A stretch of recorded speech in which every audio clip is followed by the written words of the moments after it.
আমি একজন স্টুডেন্ট, 2-3টা টিউশনি করে টিউশনি নেওয়ার সময় বলা থাকে আমি সপ্তাহে 6 দিন পড়াবো, কিন্তু অনেক সময় ইচ্ছাকৃতভাবে 6 দিন পড়াই না। আমার টাকাটা হালাল কিনা? 6 দিন পড়াবেন বলে 5 দিন 4 দিন বলে ফাঁকি ঝুঁকি দেন, টাকা হালাল হবে কিনা?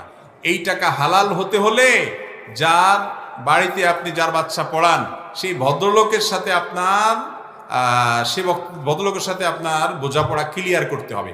যদি মাঝে মধ্যে 1-2 দিন হঠাৎ কালে বদ্রে হয়, সেও এটা জানে, আপনাকে কিছু বলে না, মৌন সম্মতি দেয় বা তার পারমিশন নেন, সে আপনাকে কিছু বলে না, তাহলে ওই বেতন আপনি নিতে পারেন। কিন্তু আপনি 6 দিনের কথা বলে 4 দিন ফাঁকি ঝুঁকি দেন, আবার দেখা গেল যে তাকে বলেন না, টেরও পাইতে দেন না, কলা কৌশল করে বিভিন্নভাবে এরকম করেন, তাহলে ওই দিনগুলোর উপার্জন আপনার জন্য হালাল হবে। খুব ভয়াবহ একটা ব্যাপার বান্দার হক, যে আমি আরেকজনের টাকা নিচ্ছি। ফাবিমা তাখুযু মালা আখিকা, নবীজি বলেছেন, তুমি কারোর কাছ থেকে টাকা নিচ্ছ, পারিশ্রমিক নিচ্ছ, এই প্রতিটা টাকার বিনিময়ে তুমি কি দিচ্ছ হিসাব